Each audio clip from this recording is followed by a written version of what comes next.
Hey, and welcome to this episode of Build versus Buy, a 30-minute conversation with product and engineering leaders about situations during their career where they've had to decide whether to build or buy. If you'd like to be a guest, reach out to me at mangit@useanvil.com. That's MANGGIT@useanvil.com. If you enjoy this podcast, please like and subscribe on YouTube or leave us a rating/review on Apple Podcasts or Spotify. Enjoy this episode.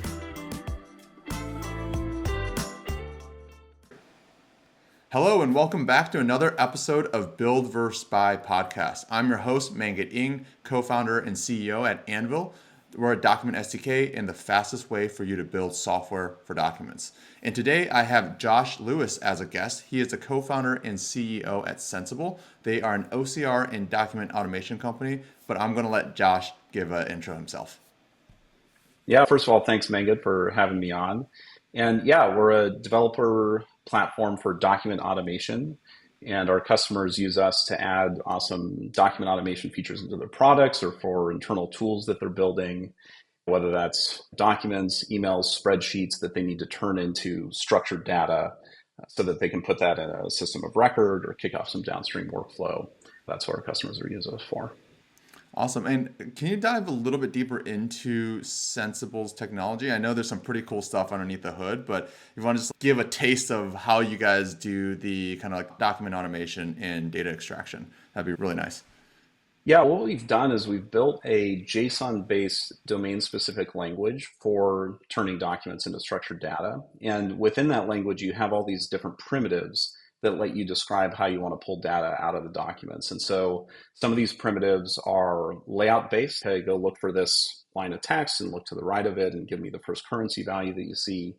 And some of them are also LLM based, where you're just describing the information that you want. And then we're doing all sorts of within document RAG to go and find that information. And so with SensiML, with this language, you can mix and match those approaches. You can do the 80-20 thing and take your high volume stuff and do it in a totally deterministic layout based way, super fast, and then have the 20%, the long tail, go to LLMs and everything in between. So it's a really flexible developer first way to approach this problem. And we also provide this great DevOps layer where you can move things into prod and have things in a development environment and see data flowing through the system and set up like human review triggers. Data isn't looking right as it's flowing through. You can flag it for someone to take a look at it. It's really a full DevOps platform for solving these problems as well.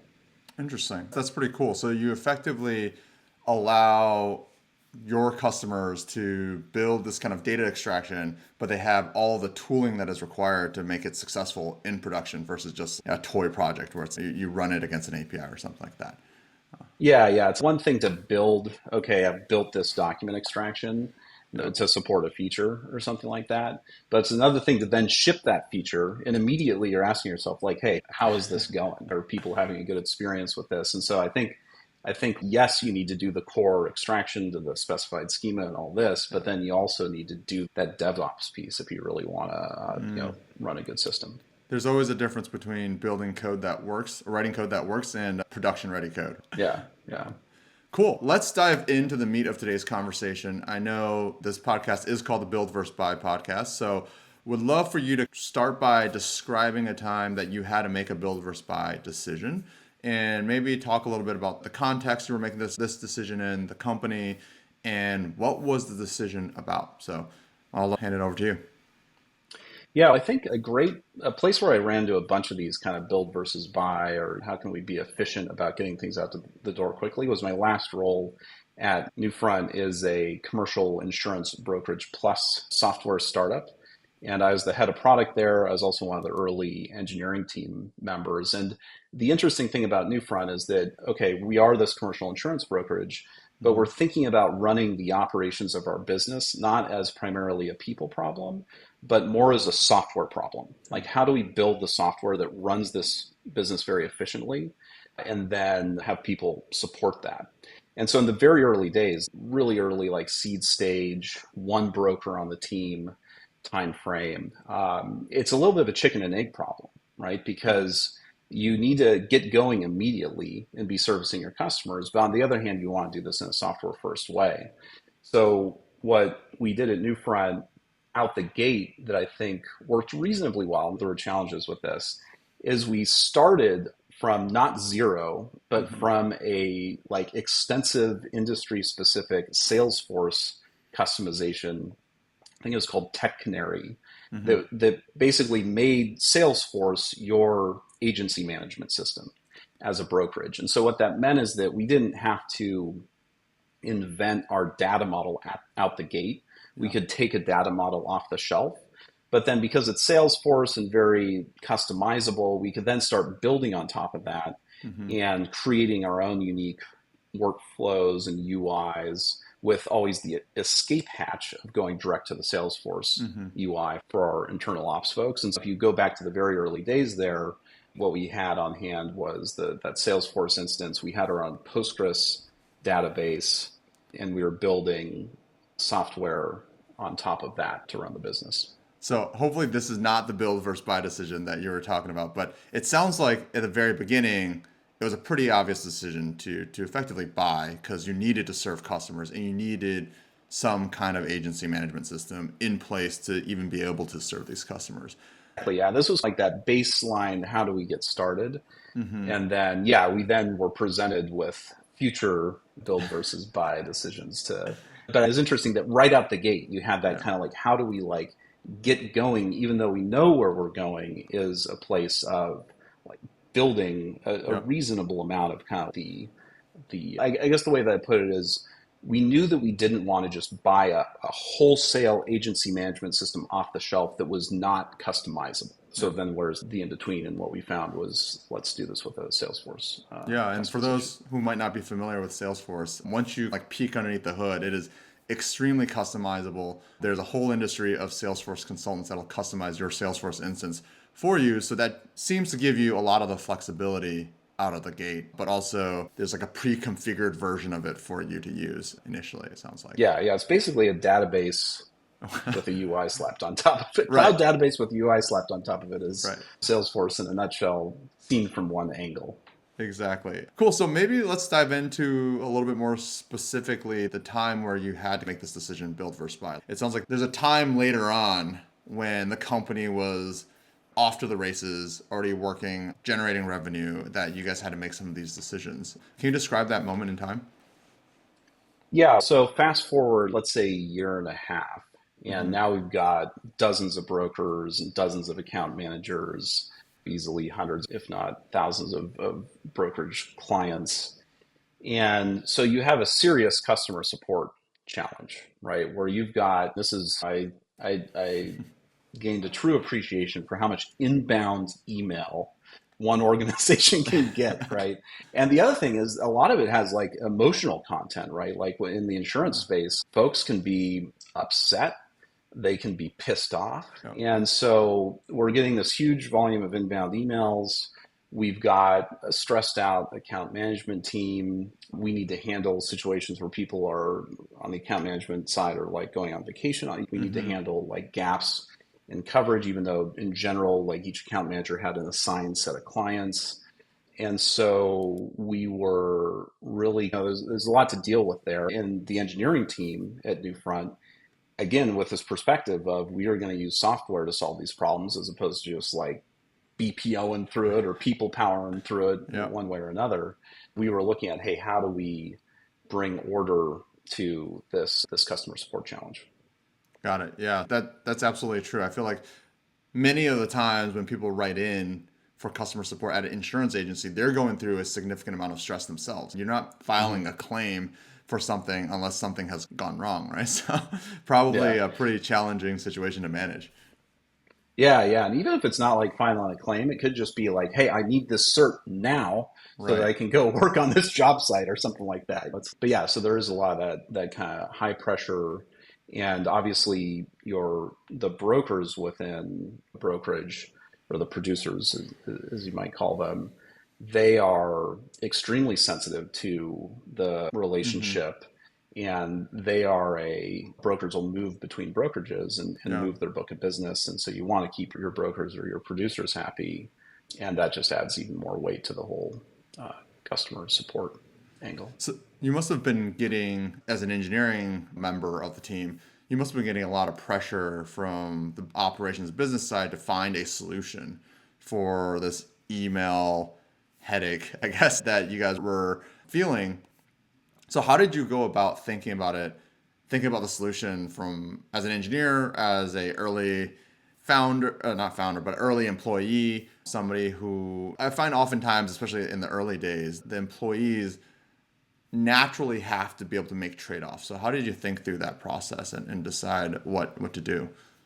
I think the first thing we looked at is could we do anything at the email layer? Mm-hmm. So obviously, one of the things you're thinking about as an engineer is what's the minimum thing we can do to help solve this problem? And if You're you not have an acute reinventing email, are problem, you? yeah, you don't want to reinvent email. Right. But if you have an acute operational problem, sometimes it's not satisfying to be like, okay, we're going to write the spec and Yeah. then we're going to do it. Like that's the first thing we jumped to was Front. Do you know Yeah. of or have you heard of Front, the like email, the kind of shared inbox service? Yeah. We were probably one of the crazier users of Front because Mm. we figured, okay, let's turn Front into almost like a de facto task management layer because a lot of our tasks come in via email. Right. You can probably sense where things go off the rails with this, but You were a new front for front. yeah, it was actually super confusing. I remember the Front folks coming by the office one time, and they were about to launch like the next rev of Front, and Yeah. they called it New Front internally. So they were talking about the New Front at New Front, and I got some nerdy laughter out of all Yeah. Some that. dad jokes. Yeah, but yeah, like we figured, okay, like we've got all this inbound email. New Front will let us get visibility across everyone's like inbox drawdown, and will Hmm. also let us like move things from individual account manager inboxes to more like shared inboxes. We can have other people draw those shared inboxes down, and then we went nuts on like kind of rules, like filtering and automation rules to try to like tame some of this inbound email flow. Portions of that were successful, Hmm. but for one thing, it's not all the customer requests, all of them come in through email, right? Right. You got phone calls, we're getting like letters. You get like angry carriers sending you notices of cancellation because your client hasn't paid them. And that needs to get into the task management flow of you contacting the client going, hey, you should probably pay the insurance carrier. Hmm. So I think we had trouble getting to an amazing solution Hmm. just for the email stuff. And then B, it wasn't actually truly comprehensive Hmm. what we were doing. So if I'm to summarize, it sounds like the first thing, instead of sitting down and thinking through what are the specs, what do we want to do holistically, the first thing you guys did was say, hey, let's try to fix this solution find a solution that can fix this as fast as possible, implement it, and hopefully that at least reduces a little bit of the pain. Maybe gives you more time to think about it more. Would that be accurate? Yeah. Yeah. And it did buy us on the order of months, Yeah. certainly. Way better than everyone managing things directly out of Gmail. Yeah. So it was successful in that, but relatively soon after, we're like, okay, we need to figure out some sort of like more general task management layer for the new front account management team. And it's not just going to be an insane number of custom rules in front. I do feel like that's very startup-y though, right? Like it's like an orientation towards action, right? Instead of Yeah, sitting down and trying to figure out everything that you could possibly do to design the perfect system, the goal is really just to solve the pain enough today so that you can live to fight another day or right. create enough breathing room to actually move the ball towards the direction you want it to move, it feels like. Yeah. I think about with startups, oftentimes you're trying to earn the right to more deeply solve the problem. So by with this crazy front setup, we earned the right to go and try to solve this task problem more Right. deeply. It was the right solution at that time for the challenges you were facing, for the time constraints, for all of the above. Cool. It felt like fairly soon after that, you started seeing the cracks in that solution. And one big one was like the multi channel aspect of the inbound information coming in. So how did that change your thinking around whether front was going to continue to be the right solution going forward, or maybe you should look at something else? Yeah, so what we determined is we had to bring this out of the email layer and bring it Hmm. more into the core agency management. We had been building this whole agency management system layer that, again, the kernel of it originally was the Salesforce stuff. But by this time now, it's like very elaborate. Hmm. People, I think everyone at that point, the brokers, there's not three views into it, the Yeah. broker view, the account manager view, and the client view. They're all now looking at Newfront UIs Hmm. to do this, whereas originally the account managers would have worked some out of Salesforce. And so what we wanted to have was a way for the clients to, it would be great if the clients themselves could create tickets essentially through interacting with their dashboard in our Yeah. system.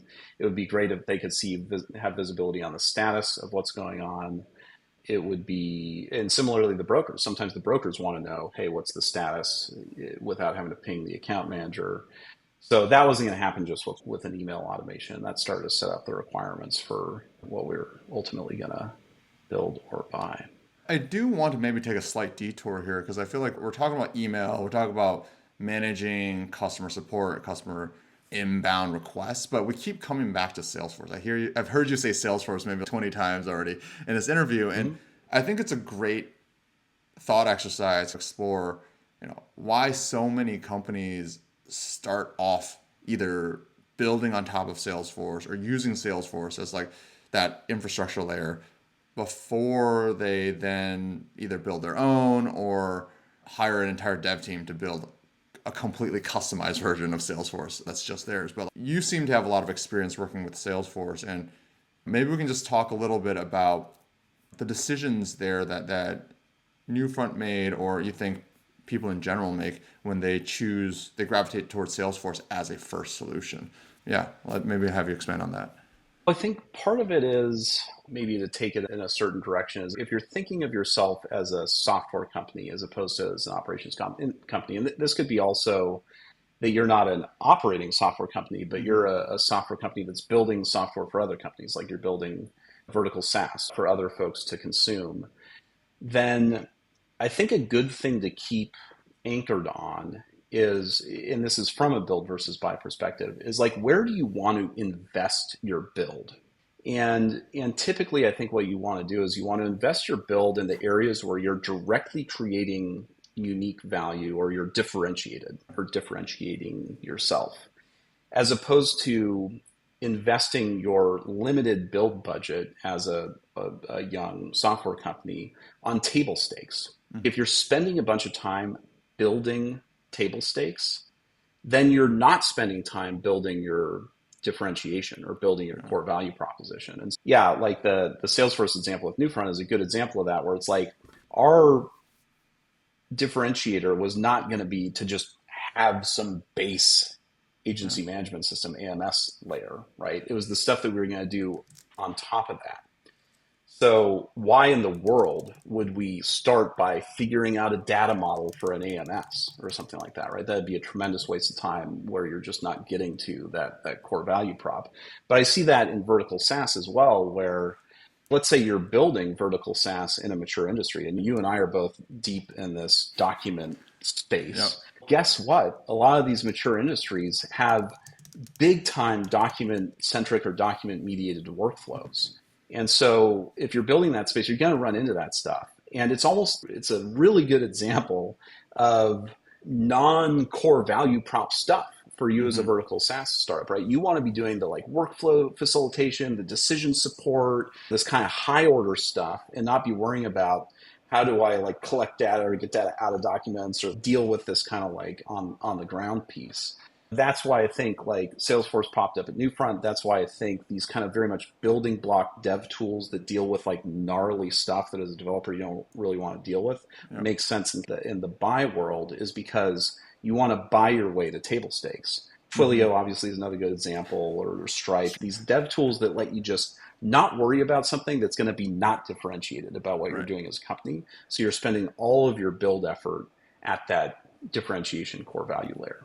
It's interesting because I feel like a lot of times the especially technical people. The more technical you are, I feel like this is more, maybe resonates more, which is to think about things from like first principles and like how do you Hmm. get to the root of it and then build up from there so that you can like draw your rationale from like point A to point B and have all the dots connect.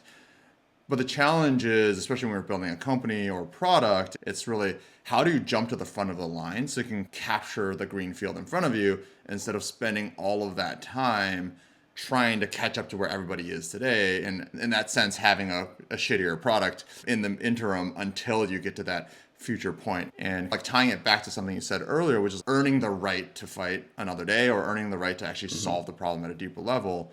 It's a long time to earn from complete scratch to really, I don't know, reinvent, right, the way an insurance agency will do something or a trucking logistics company will do something.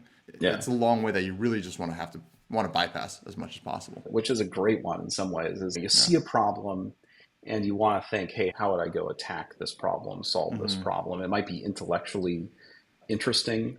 Yeah. And there's, as an engineer, normally you've got some hubris, right? You're like, man, I can take that down in 3 days. And then 2 weeks later, wow, this is actually more complex than I thought. Yeah. So I think there's a lot of good in that initial kind of knee-jerk reaction to, hey, let's go tackle this from the ground up, and maybe we can make some interesting decisions along the way. But I think that hopefully as an early, like as an early engineer at a startup, but certainly if you're in the leadership early on, you want to have an acute awareness of the fact that you are engineering constrained from the get-go, right? Hmm. And even if you can solve a problem, there's so many problems to solve. Like Yeah. probably the business side is going to be jerking you around a little bit, right? Yeah. At an early startup in terms of what the priorities are and all that. And if you just sunk 2 months into table stakes of something that's not even the priority Yeah. anymore, and you didn't get anywhere closer to validating whether it's relevant business wise, that is true sunk cost. So I think I love the roll up the sleeves and this problem, like Yeah. this is interesting. Let's go dig into it. But then just pragmatically, you're going to have enough friction thrown at you by the world that you don't want to be like spending cycles that you don't have to spend necessarily. Think about it. It's similar to bringing open source and stuff like that. Right. People don't even blink an eye with, hey, the more that you can just build on top, the better generally. And just to call this out, both Josh and I come from an engineering background, and I know I personally learned a lot of these lessons the hard way. But I would say your point about open source is exactly correct. I think, and I've thought a lot about this over the years in building Anvil, which is the right engineering mindset for the stage of company. Right? There's the Hmm. engineering mindset where maybe you're not maybe you're more like a plumber. Let's just call it a plumber. You're connecting tools together to create a more holistic solution. And that's probably great. That's great for getting things out the door, validating, testing it. And then there's the engineer who's, no, I really want to go research the specific alloy composition for this plumbing pipe that I am then going to mold into whatever I need and put into this device. And that's also great. That might be like leaps and bounds better, but you might not ever get there. And it feels like a lot of times, if that's the type of engineering you really want to work on, like this foundational science level of engineering, it's probably better to go to a organization that has deep pockets that can invest the time and resources into just Yeah. that. Yeah. Yeah, it's more of a big co mindset, or maybe you can apply that mindset to something that you know is like fundamental core value driver for this particular startup. But it's a high Yeah. bar, I think. I think so. Cool. Maybe let's bring it back a little bit. We were talking about email and customer support and this multi-channel inbound of requests, and how did you like move from that initial decision to implement front to the next stage? What was the next stage even? Yeah. Yeah, so this is going to be like a little bit of a sad build versus buy story. The sad ones start one way and end the other way. If you do the transition, that means it's a little sad. So that's what played out. Like we specced out like this awesome like kind of task tracking and task visibility system, built this all out, threaded it through the platform and shipped that. Hmm. Something that definitely was a step up from what we had with email, but all quite complex, right? Here we're having Mm-hmm. to like invent or like reinventing Zendesk in a Yeah. way. And then you're going to have ongoing maintenance of that. This ends up kind of coinciding, like the kind of moral of the story comes actually after I left Newfront. I forget exactly how long it elapsed or whatever, but we had built this system and it did do the job, but it was complex. Mm-hmm. And what I heard later, and this is that transition, is that we switched under the hood to using, I think, Service Cloud, Salesforce Service Mm-hmm. Cloud, to represent that like task tracking. We had evaluated, I believe, Zendesk for doing something similar, just to say, hey, look, this is a solved problem. Yeah. This is not the kind of core of this problem is not where we're creating differentiation within the Newfront platform. Let's remove this as like an ongoing maintenance piece. So certainly with the benefit of hindsight, that would have been a better buy. I think in our slight defense, it was we also got burned early on by having to Mm-hmm. deal with this kind of Salesforce data layer and our Postgres data layer and synchronization issues. And so we had a little bit of a bad taste in our mouth of having this like third party system that we had to have a complex integration with. Now Mm-hmm. that wasn't without its challenges as well. I think that might have biased us in our decision making when it came to the task management piece, even though that was like say a year and a half later. Yeah. That's actually Yeah, interesting. that's where Because we ended what up. was the mindset when you were sitting down and deciding to build this task management system? Because maybe in hindsight, it seems pretty clear that this task management system doesn't seem directly revenue generating or associated Mhm. revenue. It's more of a, hey, we've already sold the policy, we already bound the policy, and now we have all of these requests coming in service of that policy. So it feels more like a margin increasing project as opposed to a direct revenue generating project. And so I know for a fact that a lot of founders, they orient themselves directly towards revenue generating. It doesn't matter what it is, we're only doing things that are revenue generating. And even if it means we're doing it in an unscalable way, whatever. And so in this decision, I guess you were at Newfront and the decision was to focus a lot of engineering effort on something that is, you know, core or like a big part of the day-to-day activity of Newfront, but again, isn't revenue, it's like a revenue adjacent. It's one step removed. So how did you guys think through that and work through that challenge? Yeah, brokerage is an interesting microcosm of this kind of what's revenue generating or not Mm-hmm. because we were laser focused on client NPS. This was like a Mm-hmm. top level metric for us. And what did clients get pissed off about? Like drop balls, slow response times, these kinds of like service issues. Yeah. And the thing is, you've got your brokers who are your salespeople, but they're also support people in a way. They're often the first call from a client, an existing client, in terms of trying to get something solved. So you actually open up more time for your brokers to be like happy and selling if you Mm-hmm. can make sure the servicing piece is just not as easy as possible for them. Yeah, I think we had, and we actually, the other thing is interesting in terms of structurally how it worked at Newfront at the time is the more like tech driven effort to do revenue generating stuff lived apart from engineering. It was much more like demand gen marketing Okay. mentality, which I think is actually appropriate, right? Because Yeah. in insurance, you've got this really significant problem of just like Mm-hmm. awareness that you exist. And the other thing for us, obviously, is that convincing other brokers to join Newfront was an even bigger, that's way bigger than winning any one client. So the kind of, in convincing a broker to join often was about convincing them they're going to have a way better servicing experience with Newfront Mm-hmm. because of the technology than at their like 80s era brokerage that they're currently at. So it was a little bit more convoluted. And I think as an engineering team, we spent substantially more time on the account manager servicing part of Mm-hmm. what we were building than anything else because of those dynamics. Interesting. Yeah, no, that's fascinating. I feel like a lot of ink has been spilled about how like V1 of InsurTech is really focused on distribution, and it's like Hmm. getting more people to buy your policies, and that does seem to align very nicely with this demand gen narrative you just described. And the software, there's plenty of software for demand gen and digital marketing today, but the software for like really running the business, I guess, seems to be like the next frontier within an InsurTech. So I feel like we already answered this question since you mentioned that you moved on to Salesforce Service Cloud down the road. But you did mention something while you were talking about that, which is this idea of how you had a tough integration between your Postgres database and your third party Salesforce database. And I feel like this is something we see a lot at Anvil as well, which is there's a trade off between control and flexibility versus like ease and speed and maybe scalability and reliability as well. Especially if you're like 20% time is building this thing, it's probably not the most scalable, reliable solution. And we see this a lot as well, where oftentimes first time technical founders are they're like, oh, I could build that.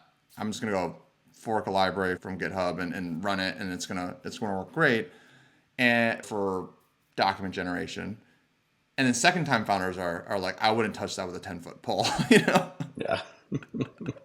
So that's an Yeah. interesting like psychological kind of like thought experiment here is like, how does that decision making like change over time with experience, and like how big of an impact does like recency bias have on the decision you make in the moment, whether to build it yourself or buy a existing solution, right? Can you talk a little bit more about at least the engineering team's psychology at that point in time when you did decide to build? Yeah, I think certainly there's a grass is always greener effect there, right? The problems with what you're dealing with. And yeah, and some of it was like probably design level issues with how we did the integration in the first place. Like anytime you have kind of like multiple competing sources of truth Yeah. or like synchronization across two things that are both supposed to be sources of truth, you've probably got a problem, right? Yep. And so if I'm looking back on it, it's if we could have, because Salesforce obviously is super customizable, if we could somehow have kept all of our data model in Salesforce, you might be going like, why do these guys have a Postgres thing off to the side? Salesforce stuff is slow in some cases. Mm-hmm. Just all these like pragmatic problems, the cadence of making those changes versus like doing things over in Postgres land. So yeah, I think in terms of the decision making at the moment, we're like, hey, we're building a big new piece of the system that is not represented at all in Salesforce currently. And we want to add this kind of layer of feature that is visible to all the different constituencies for this platform. Our feeling was like, okay, we know we got bit by that, so let's Mm-hmm. try doing it internally. But yeah, anytime you're saying to yourself, hey, I'm going to build a pretty complex system with demanding users and probably a lot of edge cases, that is not like that you just want something solid. You're not trying to innovate on the problem space. Yeah. Probably want to take a couple beats. But yeah, sometimes you got to do it to learn the lesson. Yeah, I think that's certainly I feel like my own orientation, which is I learn best by failing at it a couple times. Yeah, yeah. Luckily, life gives us time to do that. Cool. Josh, that was fascinating. Really loved kind of digging into your new front experience and hearing about. We took a little bit of a detour there along the way, which is great. I think we had some really interesting discussion around that. Just to wrap it up, would love to know something that exciting that you're working on, whether it's personal or professional, that you want to share with everybody that's listening to this podcast. Yeah, well, I think within Sensible, something that I'm very excited about is obviously like with the rise of LLMs, it's like how do these actually do real work in the world? And one of the Mm-hmm. places they can do that is with structuring information, emails, documents, things like that. But doing that right is harder than you'd think, especially in like an unknown problem domain. And so we've been doing some really interesting work, I think, on, hey, if you know that you have a small scale RAG problem, like retrieval augmented generation problem, Yeah. can you do like more expensive things to determine the relevant part of a document or a spreadsheet or whatever to do the data extraction from? Can that be way more robust from the kind of classic embedding based RAG? So we just published a blog post about Mm-hmm. this. And where we see the kind of holy grail is what you want to be able to do ultimately if you're someone looking for document data extraction, document automation, potential Sensible customers, you just want to dump in, hey, here's the world of things that I deal with. Mm-hmm. And you go figure out, right, how do those cluster, how do they get grouped into kind of data model related groupings or semantically related groupings. And then you want to infer at least an initial data model just based on the samples themselves. And then you want to make that infinitely customizable and tweakable and Yeah. manipulable. So finding that balance between automation and full control for developers in this problem space is something that we've been working on for some time. We still see a lot of opportunity there. So yeah, those are some of the things that we're excited about. That's awesome. I feel like this is the second time I've heard a podcast guest talk about applying LLMs to do real work. I think there's still a lot of toy projects out there today, and I'm excited to see how Sensible is going to apply LLMs to actually do real data extraction, data modeling work on a historically kind of messy data set. It's hard to get data out of documents, out of PDFs. And also, I did personally stumble upon that RAG blog post that Josh and team wrote, and really great read. If you're interested, I would definitely go look it up. I'll make sure it gets linked in the show notes here today. And then last thing before we close out, we always ask our podcast guests, what is one thing that you've purchased recently and you either love it or you would never buy again? And I will say everybody's said something that they've loved so far, because I think everybody doesn't want to poo something on a podcast. So the first person to say something that they don't love, I should put a prize out there for that. Wow, I know something, but I wouldn't want to say the name Yeah. of you can't throw people under the bus. I know. Yeah. Yeah. So that's in the kind of like the tech space. But yeah, what's something that I've bought recently?